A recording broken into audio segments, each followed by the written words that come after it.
네, 최경영의 최강시사 월요일은 경제합시다 코너가 있는 날이죠. 오늘은 전병서 중국경제금융연구소장과 함께하겠습니다. 안녕하십니까? 안녕하십니까? 예, 전병서 소장님은 잘 아시다시피 반도체 전문가셔서요. 특히 이제 반도체 때문에 오늘 모셨습니다.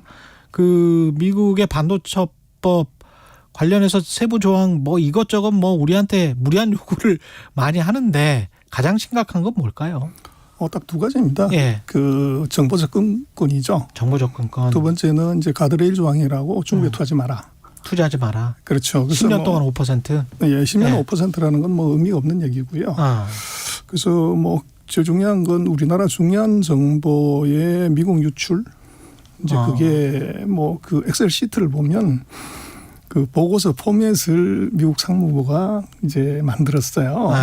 그리고 뭐 제가 애널리스트 할 때 반도체 수익 추정하는 것보다도 더 디테일한 엑셀 시트가 있어요. 그걸 다 채우면은 그건 뭐 기업의 중요한 기밀이 다 빠지는데 그것을 상무부만 볼 거냐 아니면 이제 다른 이제 미국의 기업으로 유출될 거냐 하는 문제는 이제 우리로서는 굉장한 리스크가 있고 그래서 지금 같은 뭐 보조금 갈라먹기를 미끼로 한 어떻게 보면 그 첨단 반도체 공장 입주 강요 이거는 나중에 가면 후속 비용이 더 커질 가능성이 있다 그렇게 보시면 그렇군요. 보조금 갈라먹기를 미끼로 한 입주 강요라고 표현을 하셨는데요. 그러면은 우리가 이걸 좀 요건을 완화시켜 달라라고 하면 미국이 말을 들을까요? 어떻게? 미국이 반도체를 이제 안보 산업으로 보기 때문에 양보 가능성이 굉장히 낮아 보여요. 아, 그렇습니까? 그래서 바이든 이전에는 이것은 경제 상품이었지만 지금은 이제 군사 전략 물자라고 보는 거죠. 그래서 군사 전략 물자라고 하는 것은 수단과 방법을 가리지 않고 그 확보를 하는 것이 제일 중요하고 그리고 뭐가 답답해서 미국이라는 최강 국가가 570억 불씩 이게 돈을 줘가면서 후진국 기업들을 유치하냐. 상대적으로 후진국. 그렇죠. 그래서 그거는 결국은 미국은 지금 반도체가 아니라 원자폭탄 확보하듯이 최첨단 4차 산업혁명의 최첨단 무기를 확보하는 전략이죠 이게. 그래서 그렇게 보면 지금 반도체 패권은 뭐 과거 같으면 집적도를 얼마나 높이냐는 무의 법칙이 중요하다고 그러는데 지금 무조건 인류 기술을 소유하냐는 것이 가장 중요해졌죠. 그래서 지금 뭐 반도체 산업에서는 그 사이 이제 우리가 뭐 많이 얘기했던 자본주의 시장 경제, 자유시장 경제 이건 없고요. 예. 이건 오로지 미국 우선주의만 있는 것이죠. 자유시장 경제는 없다. 미국 우선주의만 있다. 근데 최대한 미국의 입장을 고려한다고 하더라도 그래 인류 기술을 주지 않을게 그리고 그런 거는 중국한테 팔지 않을게 그러면 중저가 위주로만 팔게 근데 그거는 최대한 팔 수 있게 해줘 이거는 안 됩니까?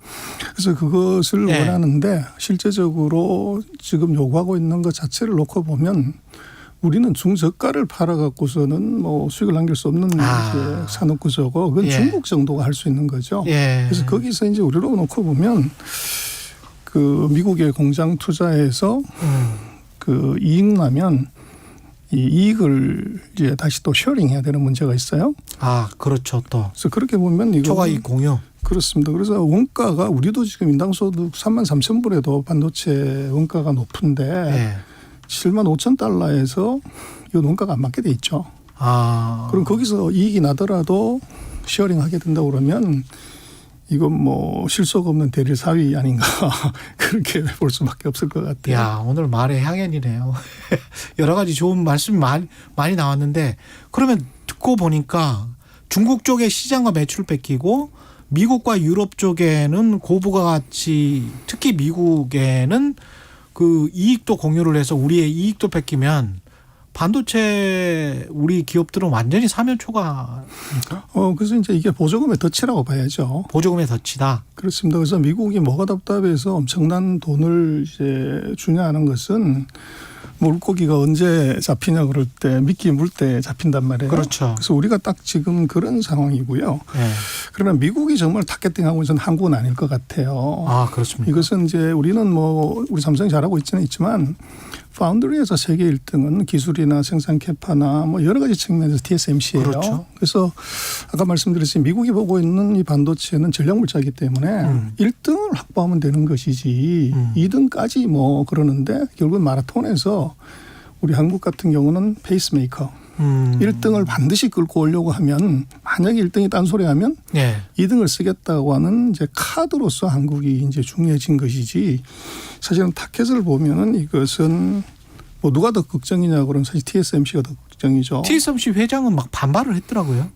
반발을 했다가 최근에는 입을 싹 닫았죠. 입을 싹 닫았습니까? 아마 이제 예. 정부의 뭐 압력이나 가이드라인이 있었겠지만 그래서 우리로 놓고 보면 뭐 이게 전략이라고 한다고 하면 이 창가 이의를 두는 것 이제 파운드리의 중요한 고객들이 미국에 있기 때문에 예. 이게 뭐 미국에 있는 공장에서 물건을 조달하는 것하고 비행기 타고 날라왔을 때하고는 뭐 고객 입장에서는 다르기 때문에 예. 우리로서는 첫 번째는 그 창가에 이의를 두는 정도 그런 정도로 크게 짓지는 말아라. 그래야 되는 것이죠. 아. 그리고 이제 우리로 놓고 보면 예. 이번 뭐 조치는 누가 봐도 이거는 선거 앞둔 미국 정부의 오버액션이다. 예. 그리고 뭐 우리보다는 사실은 우리 170억 투자하는데 대만은 400억 불을 투자해요. 170억, 대만은 400억. 그렇죠. 예. 누가 더 리스키하냐고 그러면 대만이 더 리스크하기 때문에 결국 우리는 대만하고 보조를 맞춰가는 것이 중요할 것 같고 뭐 로비는 이제 대만이 먼저 할 거니까. 예. 그래서 우리로서는 이 철저하게 약자 코스프레를 하는 것. 약자 코스프레라는 그렇습니다. 것. 그래서 예. 적어도 대만을 활용해서 우리가 미운 놈이 되지 않게 하는 정도. 이게 중요할 것 같아요. 그리고 만약에 정말로 이런 식으로 그대로 유지가 된다고 하면 우리는 보조금 신청 안 하는 것이 사실은 답이죠. 아, 그래요? 그래서 이제 이대로 된다면 보조금 신청 안 하는 게 답이다. 그렇죠. 우리 기업들 입장에서는. 그렇죠. 그래서 우리가 삼성이 170억 불 투자하는데 여기서 한 5% 15% 보조금 받는다 그러면 대략 한 1조 1천억에서 3조 3천억 정도를 받아요. 예. 그럼 우리 삼성이 1년에 한 40조씩 내면 뭐 연간 이익의 한 3%에서 뭐 9% 정도? 별로 그 정도 아니네. 그렇죠. 그래서 네. 이 보조금 받자고 영업 기밀을 내준다? 이건 이제 얻는 것보다 잃는 것이 너무 크죠. 그래서 우리 이제 해법은 그런 것 같아요. 결국은 지금 뭐 오난 공장을 미국에 짓는데 예. 우리가 앞으로 이제 공장 완공되는 3년에서 4년의 타임 호라이즌에서 우리 삼성의 로드맵으로 1.4까지 가게 돼요. 그렇게 되면 기술 격차가 다시 세 차례가 더 나게 되고 거기 오난을 지었을 때 우리가 1나노 쪽까지 가게 된다고 그러면 미국은 또 지금 있는 기술 오난으로 레거시 기술이죠. 예. 그때는 아마 500억 불이 아니라 한 1000억 불을 보조금을 주고서 유치를 해야 되는 문제가 생길 수 있다고요. 그래서 우리로서는 지금 보조금을 얼마를 주냐 여기에 뭐 항의해도 사실은 답이 별로 없을 것 같고 우리 쪽에서는 오히려 기술의 격차를 한 3단계 정도 더 앞으로 당기는 것 예. 이게 유일한 답일 것 같아요. 액수가 중요하지가 않고, 예. 그 다음에 영업 기밀은 계속 보존을 해야 되고, 그러면서 기술 격차는 늘려나가야 된다. 근데 지금 EU도 반도체 쟁탈전에 뛰어들었는데, 이렇게 되면 우리가 협공을 당하게 되는 건지, EU는 어떤 계획입니까?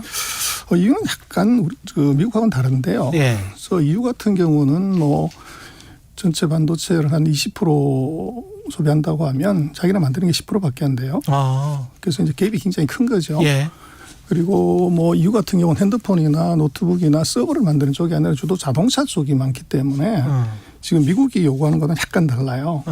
그리고 이제 근본적으로 EU 같은 경우는 금액은 미국과 같이 뭐 60조 정도를 이제 주겠다고 하고 있지만 하나 봐야 되는 건 이건 EU라는 건 한 지붕 그 두 가족이 아니라 27가족이죠. 그래서 이게 그렇죠. 지금 서로 합의를 보고 또 이거 보조금 제대로 나눠 가진다고 그럴 때 주는 놈하고 받는 놈하고 못 받는 놈의 갈등이 무지 커질 수가 있죠. 그렇겠습니다. 그래서 미국과는 이건 좀 상황이 다르다. 예. 그 대신 이제 봐야 되는 것은 유럽이 자동차가 세죠. 사실은 유럽이 이런 이제 반도체 육성 정책을 쓰는 이유는 지금은 스마트폰이 어떻게 보면 뭐 반도체 가장 큰 수요처지만 그렇죠. 앞으로 5년 10년이 지나면 자동차용이 최대가 되죠. 자율주행차. 그렇죠. 핸드폰에 2,800배 데이터를 수용하기 때문에 핸드폰에 2,800배. 데이터가. 와. 그래서 이제 이거를 사용하려고 하면 엄청난 반도체가 필요하고 사실은 네. 그걸 대비를 하는 거죠. 그런데 이제 좀 우리가 좀 특이하게 봐야 되는 건 이번 유럽의 그 반도체 부분은 양자측 개발을 하겠다는 게 들어가 있어요. 양자측 퀀텀. 개발을. 예. 그럼 두 번째로 또 재미난 거는 가상 플랫폼을 만들어 가지고 누구나 예를 들면 이 27개 나라들이 들어와서 반도체를 만들어 갈 수 있게끔 하는 통합 생산 설비 시스템을 만들겠다. 뭐 이런 게 들어가 있어요. 그리고 이제 이번에 자동차용 반도체가 공급 부족이 나면서 엄청난 이제 혼란을 겪었기 때문에 예. 특이하게 이 유럽의 반도체 지원법에는 리스크 모니터링 시스템이 들어가 있어요. 반도체가 언제 공급 부족할 거냐. 예. 이거 연구조사하겠다는 거죠. 예. 그래서 미국하고는 약간 상황이 다르다. 그렇게 볼 수 있습니다. 근데 미국이나 유럽도 뭐 일본도 그런 이야기가 있고 중국은 계속 이제 저러고 있는데 이런 상황에서 우리의 마켓이에요. 지금 메모리 반도체 같은 경우에 우리가 독과점하고 있는데 한 60% 정도 이게 우리 마켓 시어가 떨어지는 거 아닙니까? 그러면 저쪽 기업들이 계속 그렇게 만들고 투자하겠다고 하고 그러면? 당연히 그렇습니다. 예. 근데 이제 이런 거죠. 뭐 그 1등이 잘하는 것하고 예. 3등이나 9등이 거기다가 많이 투자하는 것하고 이건 첫 번째 제품의 그 특성이 다르고 그다음에 이제 3등, 5등이 아무리 잘해도 그 1, 2등의 갭이 워낙 크기 때문에 그 부분은 그렇게 우리가 무슨 시장 점유율의 급격한 하락이라든지 그래서 예를 들면 유럽은 자동차용 반도체 쪽에 포커스하는 것이고 우리는 네. 이제 메모리 쪽하고 파운드리 쪽에 포커스하는 거기 때문에 그렇죠. 결이 좀 다르죠. 근데 유럽에서 그 결국은 유럽도 미국도 자율주행차 때문에 더 신경을 많이 쓸 것 같은데 우리는 사실은 자율주행차나 이쪽은 비메모리 쪽이라서 원래 고전을 했던 분야 아닙니까? 어떻게? 그렇습니다. 지금 자동차용 쪽은요. 원래 네. 자동차를 잘 만드는 일본하고 그 독일이 최강자입니다. 그래서 우리는 가전제품 핸드폰을 만들기 때문에 그쪽이 강자고요. 그쪽은 우리가 앞으로 전략적으로 키워나가야 될 부분인데 이제 우리 자동차 같은 경우는 열악한 조건에서 이제 움직이기 때문에 핸드폰이나 노트북처럼 신술단지 모시던 기기하고 이게 물불 안 가리고 달리는 자동차하고는 이 성질이 달라요. 그렇군요. 그래서 그 측면에서 우리로서는 지금으로서는 뭐 큰 걱정은 아니지만 앞으로 한 3년에서 5년 정도를 본다고 하면 이 자동차용 칩으로 어떻게 전환하냐 이게 우리한테도 굉장히 큰 숙제일 수 있습니다. 이게 반도체 특히 뭐 주가 때문에 그 고민하시는 분들은 많을 것 같은데 언제 확실히 턴어라운드가 되는 시기는 언제라고 보세요? 그건 삼성하고 찬바람한테 물어봐라. 그렇게 얘기 들 수 있는데요. 삼성하고 찬바람한테 물어봐라. 그래서 지금 DRAM 같은 경우는 삼성이 50% 마켓시어를 갖고 있기 때문에 그 지금 가격은 뭐 시장이 나쁘네 좋네 지금 1등하는 회사가 한 20% 30% 감산을 해버리면 바로 공급 과잉이 이제 공급 부족으로 전환될 수 있습니다. 그래서 지금 삼성의 전략은 결국은 이제 불황 때 투자 많이 해서 그 약한 놈 하나를 이제 죽이겠다. 그 다음 사이클에서 엄청난 이제 수익이 기다릴 수가 있죠. 그래서 지금 적자가 얼마나냐 그건 뭐 크게 중요하지 않아 보이고. 그러나 이제 반도체라는 게 40년의 사이클로 보면 상승할 때 2년 반, 하락할 때 1년 반이에요. 근데 이번 사이클은 뭐 그 사이클에서 크게 변화가 있는 것 같지는 않고 그래서 2021년 2월 달이 피크였으면 거기다 18개월을 더 해보면 대략 아마 2023년 8월에서 9월 정도? 별로 안 남았네. 그래서 이제 찬바람 불면은 아마 사인 오지 않을까 싶습니다. 알겠습니다. 경제합시다. 전병서 중국경제금융연구소장이었습니다. 고맙습니다. 네, 감사합니다. KBS 라디오 최경영의 최강시사 듣고 계신 지금 시각 8시 43분입니다. 이 시각 출근길 교통정보입니다. 출근